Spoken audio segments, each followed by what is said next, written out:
Elara Vaughn didn't notice the black Mercedes parked near the edge of the field. She was too busy kneeling in the sun-drenched rows, her fingers stained red from early summer strawberries and her braids sticking to the sweat on her neck. "You're gonna crush that whole crate if you keep piling them like that," her coworker Jessie called out from a few rows over, grinning. "I'm not crushing them," Elara muttered, brushing a strand of hair off her forehead with the back of her glove. "I'm just enthusiastic." "You mean broke?" Elara gave a tired laugh. That too.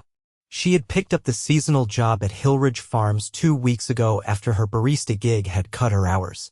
It wasn't glamorous, but it paid, and she liked the quiet. No complicated people. No drama. Just the sun, the earth, and the sweet smell of strawberries. She stood and stretched her back, wiping her hands on her jeans when she finally noticed the figure standing at the fence. A man in dress shoes. Which was weird. No one wore dress shoes on a farm, especially not ones polished enough to catch the sunlight like glass.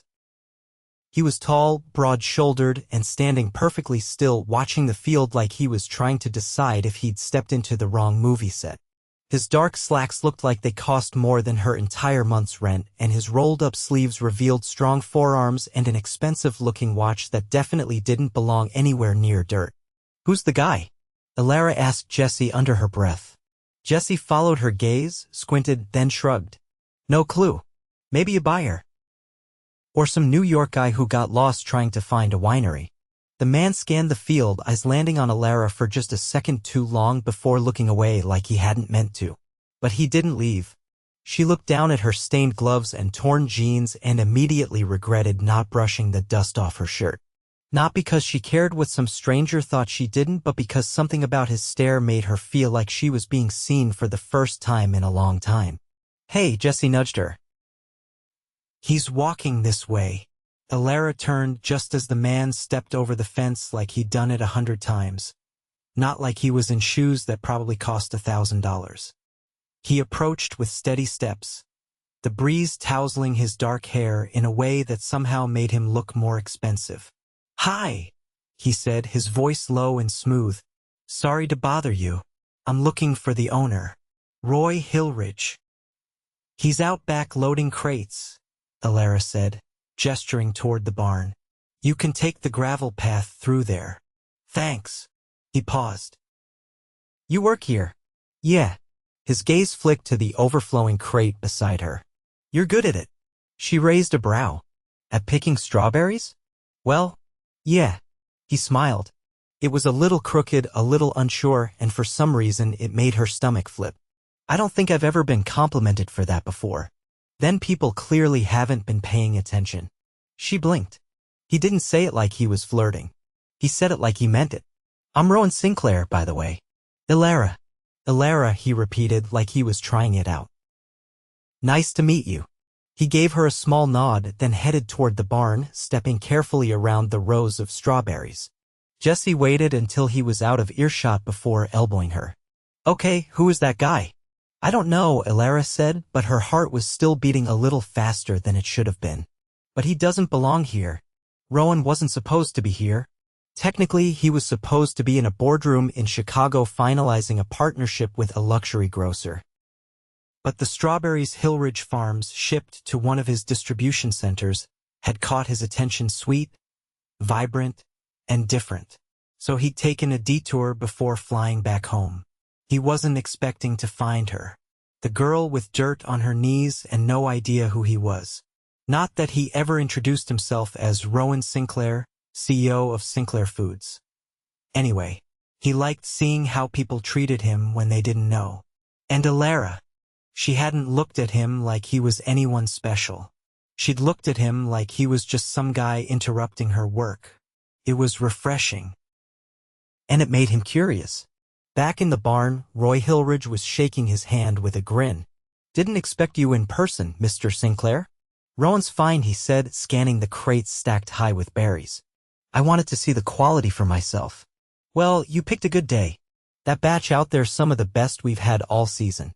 "Yeah," Rowan said slowly, his eyes drifting back toward the field. "I noticed." Elara didn't run into Rowan again until the next morning. She was hauling crates into the back of the barn when he appeared out of nowhere, holding 2 coffees in a cardboard tray. "Peace offering," he said. "For scaring you yesterday. You didn't scare me. Then consider it a bribe. Thought you might need caffeine." She eyed the drinks. "Are they from that place in town?" "Bean and birch." He lifted one. "The last 2 hazelnut cold brews they had." She hesitated, then took one. "Okay, I'm impressed." He leaned against the barn wall, sipping his. "So, how long have you worked here?" "Just a few weeks." "Seasonal job? What do you do the rest of the time?" She shrugged. "Whatever pays." He nodded like he understood, and for once someone wasn't looking at her with pity. Just interest. They talked for a few minutes about the farm, the town, the weather before Roy called her name from across the field. "Duty calls," she said, lifting her cup. He gave her a quiet smile. "See you around, Elara." She walked away with her heart buzzing and no idea why she was smiling so hard. By the end of the week, Rowan had shown up at the farm 3 more times. Each time, he stayed longer. Sometimes he helped Roy inspect crates. Sometimes he lingered near the field, talking to Elara between harvest loads. He asked questions, listened, remembered little things she said, and Elara tried not to notice how his sleeves rolled higher each day, or how his eyes crinkled when he laughed, or how he always seemed genuinely interested in her answers. One afternoon, he offered to drive her home when her ride bailed. "You don't have to, it's no trouble," he said, already unlocking the car. She hesitated. "This is yours, the black Mercedes." "Yeah. You don't exactly scream farm visitor." He laughed. "Guilty." When they pulled up outside her tiny apartment above the bakery, he looked up at the cracked stairs and peeling paint, then said nothing. Just turned to her and said, "Thanks for letting me drive you." "You're welcome." He didn't kiss her, didn't even touch her, just waited until she was safely inside before driving off. And for the first time in a long time, Elara felt seen. Really seen. Even if she still had no idea who he really was. The next time Rowan came by, it wasn't with coffee or contracts. It was with a question. "Have you ever been to a vineyard at dusk?" Elara paused in the middle of loading a basket of rhubarb beside the strawberry rows. His voice had come from behind her again, always calm, always direct. She turned, shielding her eyes from the sun. "Nope. Closest I've gotten is the grocery store wine aisle." His mouth lifted slightly, not quite a smile, more like a thought he didn't say out loud. "There's one not far from here. They do sunset tastings on Saturdays. I thought maybe you'd want to go." She squinted at him. "You're inviting me." "To a vineyard. Only if you want," he said. "It's just something different. You've been working hard. I'm not exactly dressed for wine country. It's casual. I promise." She studied him for a second. His shirt was open at the collar today, and he'd rolled his cuffs unevenly like he'd done it in a hurry. He looked less polished, more real. "All right," she said. "But if there's some weird cheese I can't pronounce, I'm blaming you. I'll be your translator." That Saturday, he picked her up right on time in the same car. She climbed in, brushing dust from her knees, and tried not to feel out of place next to the subtle scent of leather and something faintly citrusy that came from his coat. The vineyard was nestled between low hills, its rows of grapevines glowing gold under the setting sun. Elara stepped out slowly, her breath catching at the view. The breeze carried hints of lavender and crushed earth. "This is not casual," she said. "It's quieter than it looks. Come on." They walked between the vines, glasses in hand, as the staff poured small tastings and explained the aging process. Elara didn't pretend to understand half of it, but she nodded politely, focusing more on the way Rowan walked beside her, never too close, never too far, like he was letting her set the pace. At the last stop, they sat on a low stone wall overlooking the valley. The sun had dipped low, turning everything copper and rose. She took a sip of something floral and dry. "Okay, I admit it. This is pretty incredible. I thought you'd like it." She glanced sideways. "Why? You notice things. Details?" Most people wouldn't look twice at a strawberry crate, but you arranged them perfectly. She tilted her head. You paid attention to that? I pay attention to a lot of things. The quiet stretched, long and comfortable. So, she said, nudging his shoulder with hers, are you ever going to tell me what you actually do? He turned his head slightly, eyes on the horizon. I manage a company. That's vague. I prefer it that way. So you're one of those mysterious types.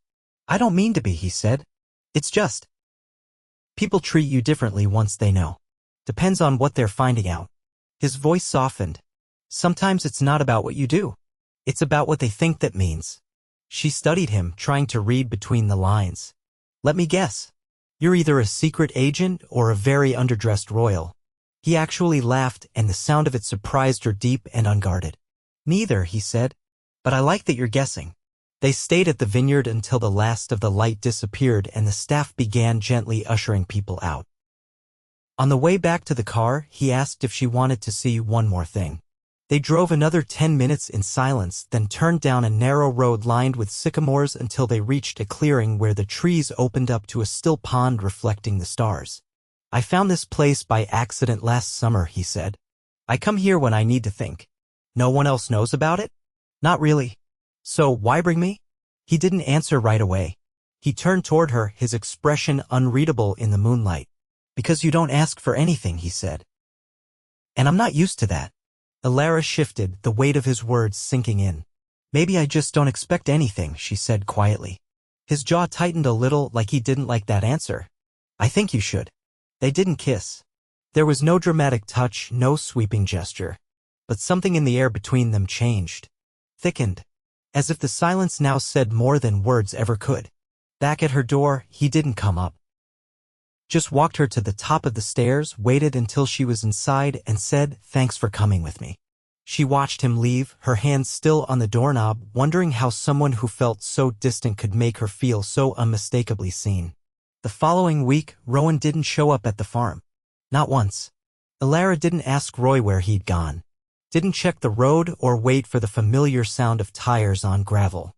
But every time someone new arrived, she looked up instinctively. By Friday, she'd convinced herself it had just been a distraction. An out-of-place spark that didn't belong in her reality. Until Roy came over with a clipboard and an envelope. This is for you, he said. Came this morning with the delivery truck. She wiped her hands and took the envelope, frowning. Inside was a folded note on thick stationery. It read, dinner. Tomorrow. 7. Dress however you want. Tucked behind it was a card from a restaurant she'd only ever heard about in stories, the kind of place that didn't print prices on the menu and had a wait list that stretched into months. She stared at the handwriting for a long moment, heart pounding. He hadn't disappeared. He'd planned something. She just didn't know what it meant or what she was walking into. Elara stood in front of her mirror, holding the note like it might vanish if she blinked too long. The last-minute invitation had left her scrambling. She didn't own anything remotely close to what a place like that might expect. And she'd spent the better part of her afternoon tearing through her closet, trying to find something that didn't look like it belonged at a shift on the farm.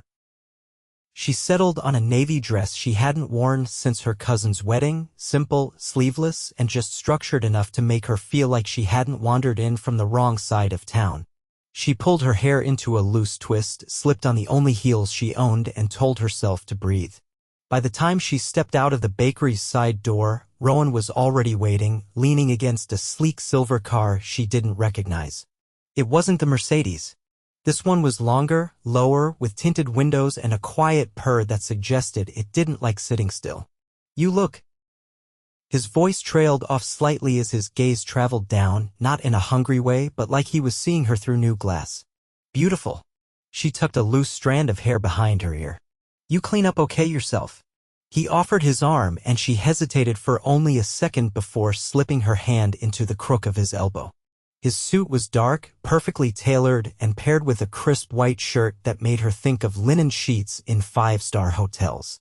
Not that she'd ever stayed in one. The restaurant was tucked behind wrought iron gates on a hill overlooking the river, its exterior all stone and ivy, with tall windows glowing like candlelit promises. Inside, the air hummed with soft music and quiet conversations. A hostess greeted Rowan by name without asking for a reservation, and within moments, they were seated at a table tucked into a corner beneath a chandelier that looked like it belonged in a museum. Elara's menu had no prices. She didn't open it. "You're quiet," Rowan said, unfolding his napkin. "I'm trying not to touch anything too hard in case I break it." He laughed, but there was something gentler in his expression than amusement. "You belong here. You don't have to say that." "I didn't." She looked up, caught his eyes, and something shifted beneath her chest, something that felt like falling, but not down. When the waiter returned, Rowan ordered for them both without needing to glance at the menu. He asked Elara if she preferred red or white, and when she admitted she honestly couldn't tell one from the other, he ordered a wine from Tuscany that tasted like sun-soaked plums and made her forget how far out of place she felt. "So," she said after the first course arrived, "are you ever going to tell me what kind of company you manage?" Rowan leaned back slightly, his fingers resting on the stem of his wine glass. "It's a food and distribution conglomerate," he said. "We source and supply produce, specialty goods, and packaged items to regional and national retailers. I oversee acquisitions, partnerships, and international logistics." Elara blinked. "That's a lot of syllables." He chuckled. "It means I'm responsible for making sure what you grow ends up on shelves without losing what makes it special." She narrowed her eyes. "So you don't just visit farms for fun?" "No," he said. "I came to Hillridge Farms to determine whether it made sense to invest in expanding their distribution. But then I met you." Her fork paused halfway to her mouth. "I didn't plan for that part," he added. "Why didn't you just say who you were from the start?" "Because the moment someone hears Sinclair, they stop being themselves. They start curating, performing. I didn't want that from you." Elara set her fork down slowly. "Sinclair? As in Sinclair Foods?" His expression didn't change. "You're a billionaire." He didn't confirm it. He didn't need to. She leaned back in her chair. "Okay, that's a lot. I know." She stared at him a moment longer, then picked up her wine glass. "You really thought I'd keep talking to you if I knew? I hoped you would. And if I hadn't?" He hesitated, then gave a quiet answer. "I still would have watched you arrange strawberries like they were art." The second course arrived. Roasted duck over wild risotto, drizzled in something complex and citrusy. She ate slowly, part of her mind still catching up with the fact that the man across from her likely owned the distribution rights to half the country's organic produce. "So what now?" she asked, setting her napkin aside. "You've seen the farm, you've run your numbers. What happens next?" "I made Hillridge an offer," he said, "and I told Roy to take his time deciding." "Why?" "Because I wasn't finished there. With the farm." He looked at her and didn't blink. "With you." Elara swallowed hard. "I'm not asking you to decide anything tonight," he said. "But I didn't want to keep pretending I was just some guy who stopped by to buy strawberries." She stood quietly as he helped her into her coat, the restaurant staff moving around them like a quiet tide. Outside, the air had cooled and the stars blinked through a thin veil of clouds. He opened the car door for her, but she didn't get in right away. "I don't fit in your world," she said softly. Rowan stepped closer, his breath visible in the cold. "Then I'll make one that fits both of us." She looked up at him, every part of her uncertain except the part that wanted to believe him. "Don't make promises you don't intend to keep." "I never say anything I don't mean." He leaned in but didn't kiss her. Just touched her jaw with his knuckles, slow and deliberate. "I'll see you tomorrow," he said, and this time she didn't question it. Elara didn't go to the farm the next morning. She meant to. She'd laid out her jeans, packed a sandwich, even set an early alarm. But she spent the morning sitting on the edge of her bed, staring at the folded dress from the night before draped carefully over the chair, and wondering what it meant to be herself now after last night had tilted her entire world on its side. By noon, her phone buzzed with a call from Roy, not to ask why she hadn't shown up, but to let her know the crates were already picked up. Rowan's people had arrived early, quiet, efficient, and respectful. "They asked for you, though," Roy had said. "The guy in charge said Mr. Sinclair sent them." Elara thanked him, hung up, and sat still for a long time. That evening someone knocked.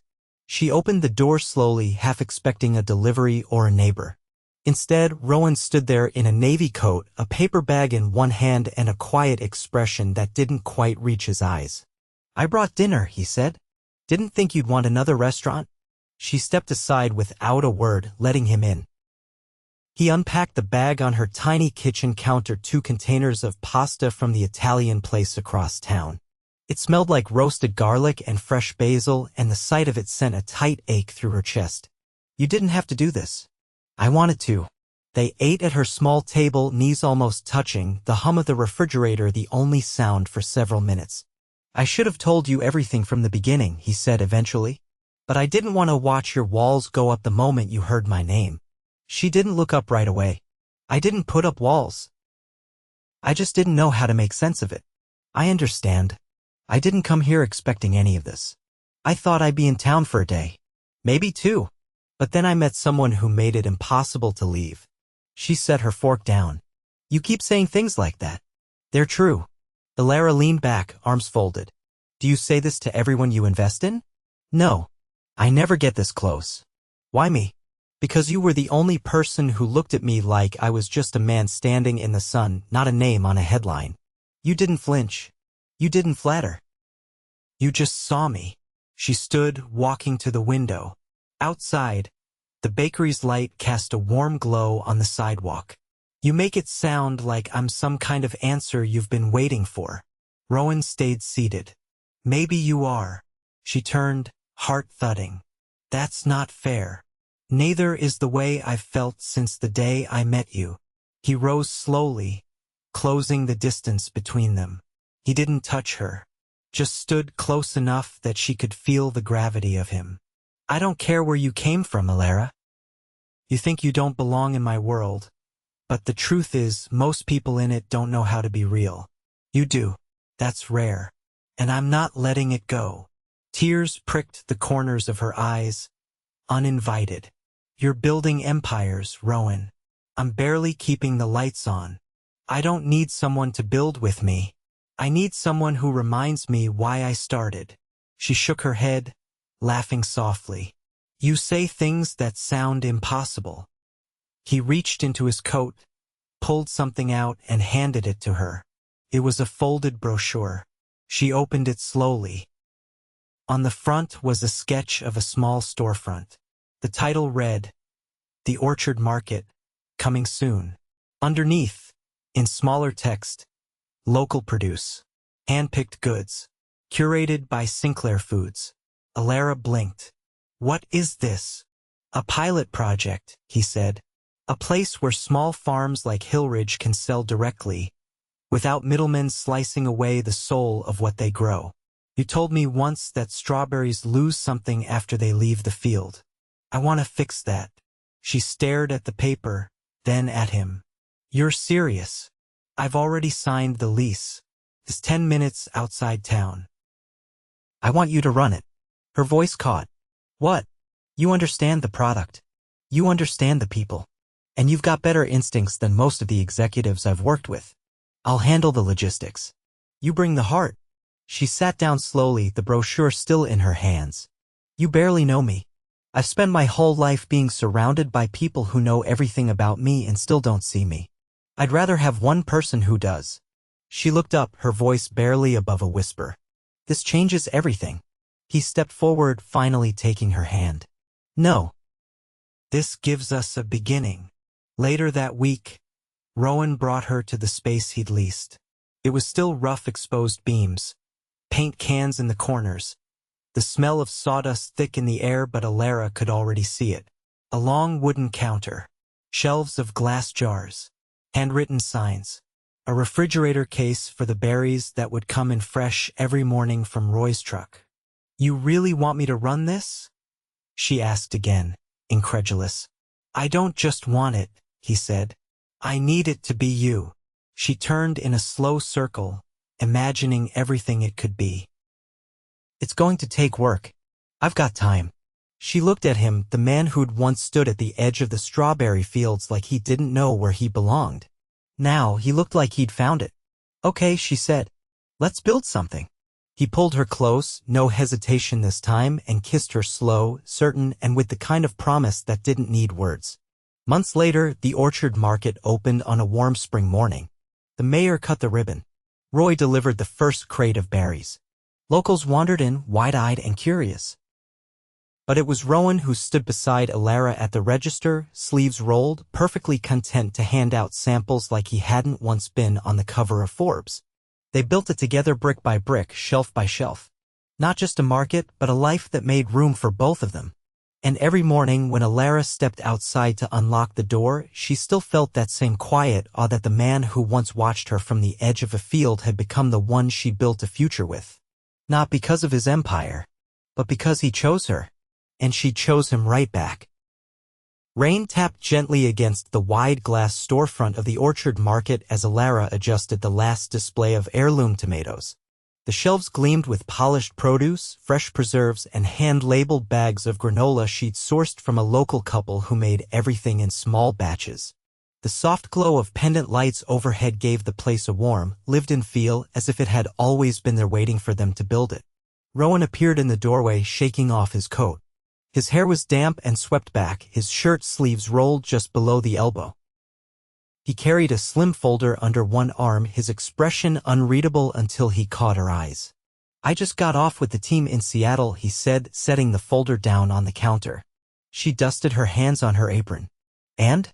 They want to replicate the concept. 5 more stores, starting this fall." Her eyes widened. 5? They've already secured locations. They want you to consult directly. They said the way you've curated this place, the way you've connected with local producers, they want that everywhere. She leaned against the counter, processing. "That's huge." "It is. But I told them nothing moves forward unless you're ready. This isn't just mine anymore." She looked around at the space they'd poured themselves into. The chalkboard menus she'd written out by hand. The row of framed Polaroids behind the register photos of farmers, bakers, and beekeepers who'd become their friends. "I'd want to be hands-on," she said. "I'm not interested in stamping out copies." "Then we don't copy," Rowan said. "We build each one as its own story." He reached into his pocket and pulled out a small velvet box. For a moment she thought it was a key. But when he opened it, the world slowed. Inside was a ring, simple, elegant. A round diamond set in a delicate gold band, flanked by 2 smaller stones. Nothing flashy. Nothing loud. Just timeless. "You once told me you never expected anything," he said, his voice quieter than the rain. "But I do. I expect to wake up beside you every morning. I expect to build more than just stores with you. I want the messy, the mundane, the quiet Tuesday dinners, and the loud Sunday mornings. I want all of it." Her breath caught. "I've built a lot of things," he continued. "But I've never built a life that mattered. Until you." She didn't cry. She didn't need to. Instead, she walked around the counter, took the box from his hand, and closed it gently. "I don't need a ring to say yes," she said. "But I'll wear it anyway." He slid it onto her finger, his hand steady as hers trembled. When he kissed her, it wasn't dramatic or rushed. It was slow, deliberate, like everything they'd worked for had led to this single moment. That evening, they locked the doors early. Rowan drove them out past the edge of town to the old hilltop clearing he'd once shown her. The pond was still, the air thick with the scent of wet grass and fresh earth. She stood at the edge, her boots sinking slightly into the soft ground. "I used to come here to think," he said behind her. "Now I come here to remember." She turned. "Remember what?" "That I'm not alone anymore." She walked to him, slipping her arms around his waist. "You never were." The moon rose slowly, casting silver across the water. They stayed there until the cool air chased them back to the car, fingers entwined the whole way. 2 years passed, and the Orchard Market project bloomed across the state, each one distinct, each one rooted in the values Elara had carved into the first. She traveled between them, training staff, meeting growers, and always returning home to the original store nestled in their town.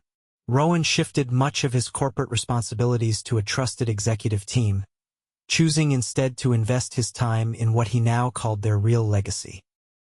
He still wore suits when necessary, still flew to major meetings when needed, but more often than not, he could be found on a ladder fixing a light fixture or helping a new vendor set up their first shelf. Their wedding was held in the orchard behind Hillridge Farms under strings of soft white lights. Roy walked Elara down the aisle, nodding once at Rowan with a look that said, "You'd better deserve her." He did. They exchanged vows surrounded by the people who had become family farmers, vendors, employees, neighbors.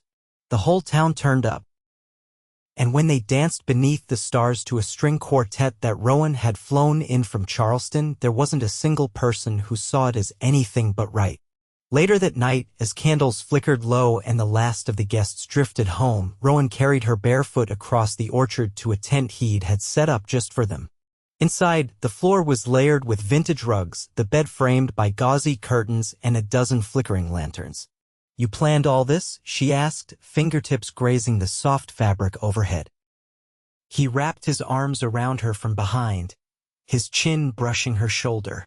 "I built empires. But this is the only kingdom I ever wanted." She turned in his arms. "And I'm your queen?" "No," he said, kissing her temple. "You're the reason it exists at all." In the seasons that followed, the rest of the world took notice. Magazines ran features. Journalists visited. Elara was offered speaking engagements, panels, interviews. She accepted only a few. She liked the quiet better. The honest conversations in the market aisles. The mornings spent choosing tomatoes with a customer who didn't know heirlooms came in purple. Rowan stood beside her through it all. Not in the spotlight, but always present. The man who once owned billions and now gave his time like it was the most valuable currency in the world. And every night, when the lights dimmed and the doors locked, he came home to her. They didn't need mansions or jets. They had a life they'd built with their hands and hearts. A life born from chance, nurtured by honesty, and sealed with a kiss in the rain. Together, they didn't just fall in love. They stayed there, forever.